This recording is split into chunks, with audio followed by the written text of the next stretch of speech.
G'day, my name is Wes. In this video we're going to build a small URL shortener in the Rust programming language and then deploy it to Deno Deploy. A bit of background before we start. In case you're unfamiliar, a URL shortener takes a long URL and lets you create a short URL that redirects to that longer one. This can be handy for including links in places where you don't want them junked up by a big ugly URL like videos or presentations, or for when you want to share or display a link that's easy to remember. In my previous video, I covered how to set up a Rust project that could parse to WebAssembly and how to deploy it to Deno Deploy. I'll skip over those details in this video, so maybe watch that one first. Anyway, onto the code. I'll start by generating a new repo on GitHub from my Deno Rust WASM template. I'll clone it locally and then run make to check that it builds. Make builds the code and generates the JavaScript glue code with WASM bindgen. The shortener will be a mapping between short and long URLs. Since this shortener is for personal use, I'm not going to auto-generate the short URLs. I'll choose them manually and store them in a file using the same format as the text version of a rewrite map in the Apache HTTPD web server. This is the Apache documentation, and it shows a rewrite map has a basic syntax where hash is used for comments and the rewrites are defined by a space-separated source and destination. Looks like the build was successful, so let's jump into CLine and start coding. First up, I'll rename references to the demo name with more text shortener. I'll need to do hyphen as well as underscore variants. And quickly check that it still builds.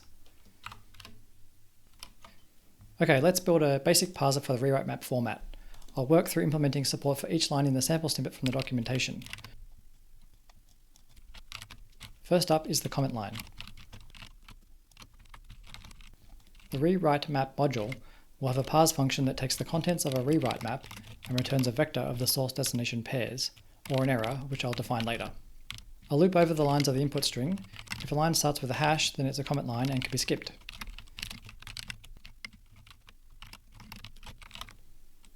Now I can fill out that first test. We expect that if the content is just a comment line, then we get an empty vector back. I'll see if that passes. Nope. I forgot that the parse function is returning a result and not the vector directly. Unwrapping the result should fix that.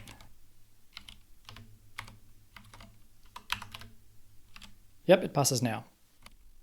Now I'll add a test for an actual mapping from test to /here and check that it fails as expected. I'm loosely following a test-driven development approach here of writing a failing test and then making it pass.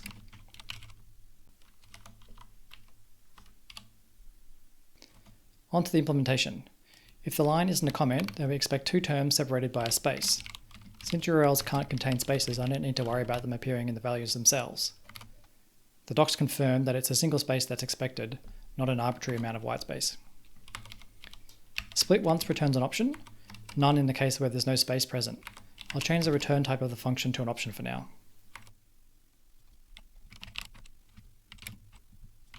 The key value pair get added to the output vector.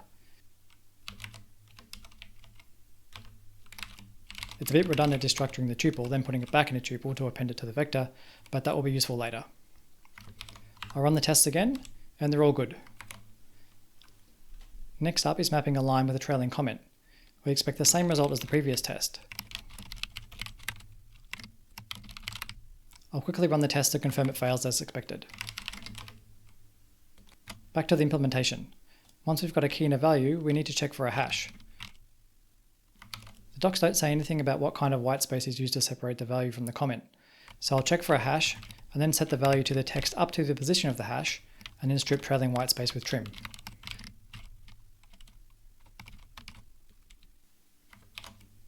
The test confirmed that it's working.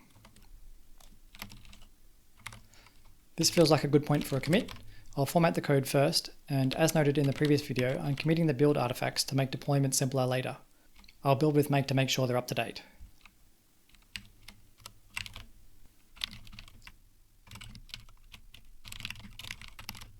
Now we can parse mappings. I'll work on the HTTP request handler.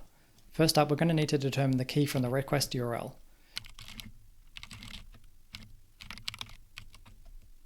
I'm not sure how to get the URL from the request, so I'll check the docs for the websys crate, which is where the request type comes from. The URL method should do the trick.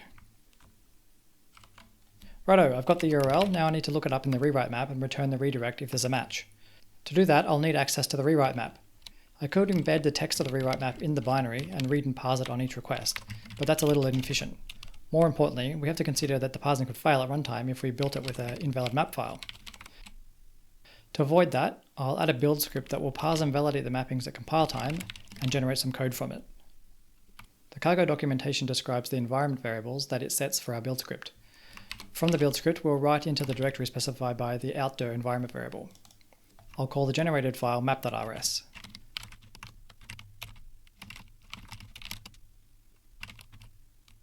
For this to work, I'll also need a mappings file for the build script to parse. I'll create one with a test entry.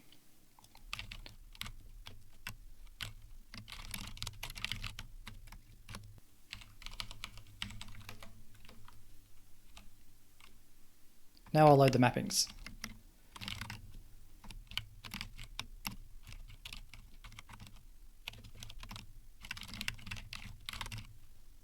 No idea why I used read there.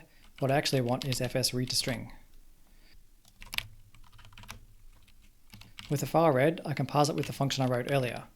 Since any errors here are at compile time, I'm just using expect to panic if things are not right.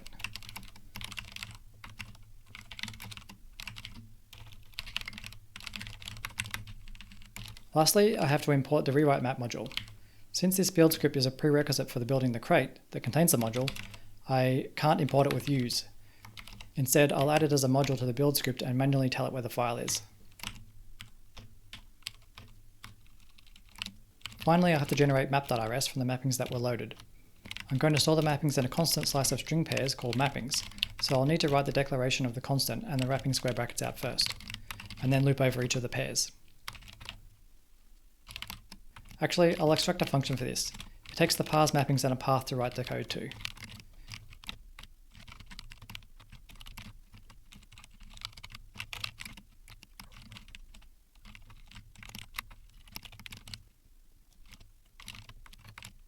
Now I'll write out the mappings declaration and its closing counterpart.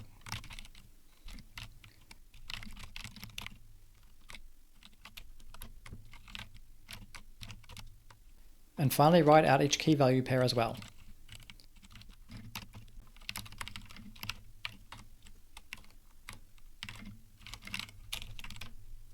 Let's see if it builds. Nope, there's an issue with the outdoor environment variable, and I need to import the write trait. So what's up with outdoor?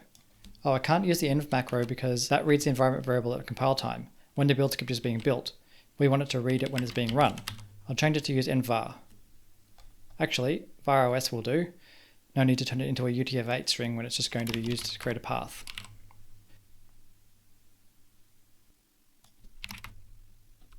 Okay, now we're making progress. Looks like I forgot to make the output file mutable, and now it compiles. To use the generated code, it has to be pulled into the crate.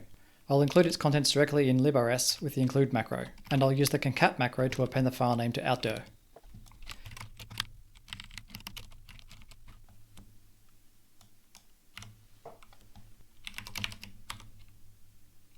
Time to see if it's building. It's not, but I can see what the generated file looks like. I clearly forgot the quotes around the strings. I'll add those.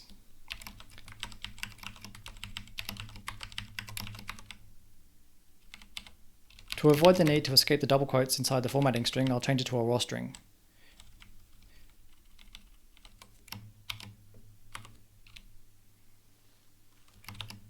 It looks better, but it needs a type annotation on the constant.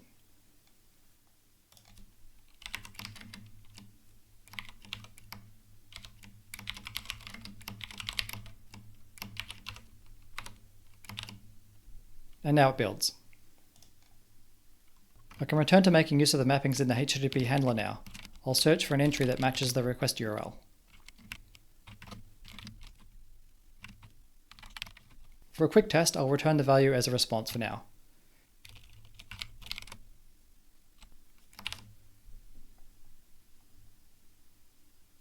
And fix up the compiler errors. The response needs to be built from an optional string, and find returns an option, so I'll map the tuple to just the value.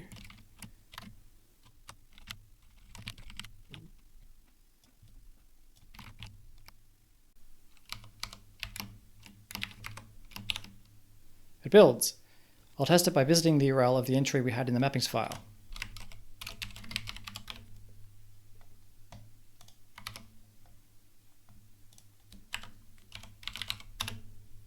Okay, that didn't work. I'll try building a string containing the URL and a debug representation of the entry.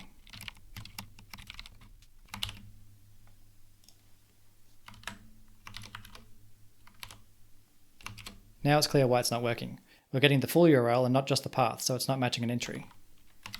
I'll add the URL crate so that the URL can be parsed and the path extracted from it.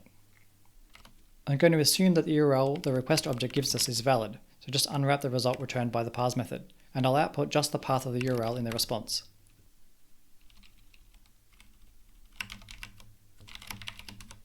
A type annotation is needed so that the from string trait knows what type we're expecting to parse, and we better import the URL for good measure.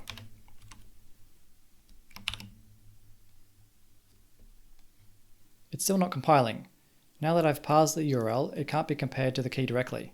Plus, I only want a match on the path. Still not working. Looks like there's a difference in references.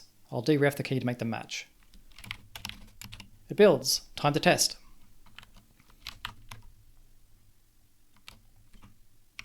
We're now seeing just the path, but it's still not matching the entry in the mappings file because of the leading slash.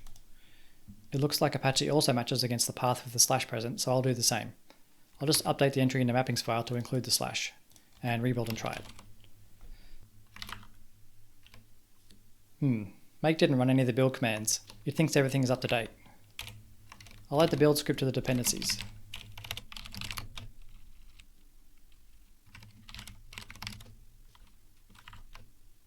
Okay, it still didn't rebuild. I need to add the mappings file to the dependencies too. Alright, that's better. And now there's a match. I can finally look at returning a redirect response now. I will see if the response docs reveal an easy way to do that. Looks like there's a way to set custom headers, and a redirect is just a response with a 300 series HTTP status and a location header set to the destination URL. This response init type seems to be a builder that lets me create a response with a specific status and headers. I'll try using that.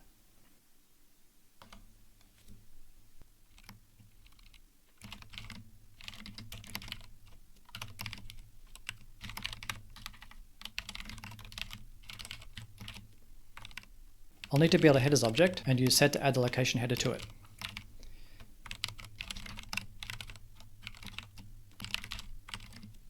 In order to set the header, I'm going to need a destination URL.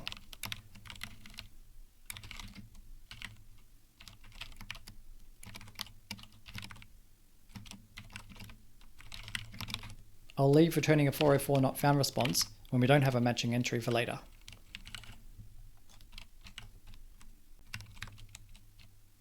To make it a redirect, I also need to set the HTTP status to 302, a temporary redirect. Now that I have the response init instance, I'll update the response to use it.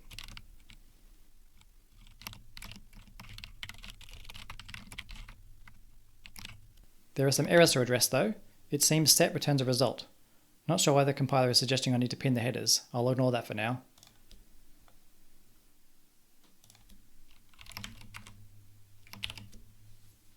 It looks like headers new can fail too. Well, that helped, but now it looks like the headers method wants a reference to the headers value.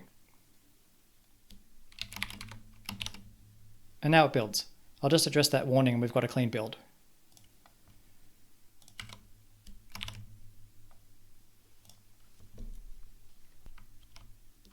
Let's see if it works. I'll make a head request with curl-i so we can see the headers.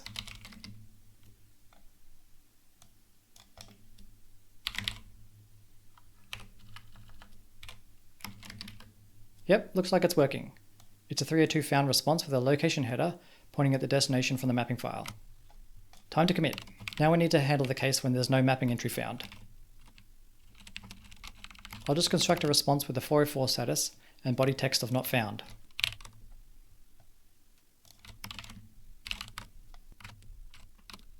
To try it out, I'll use curl again with a URL that doesn't match, and we get a 404 as desired. Let's try that in the browser too.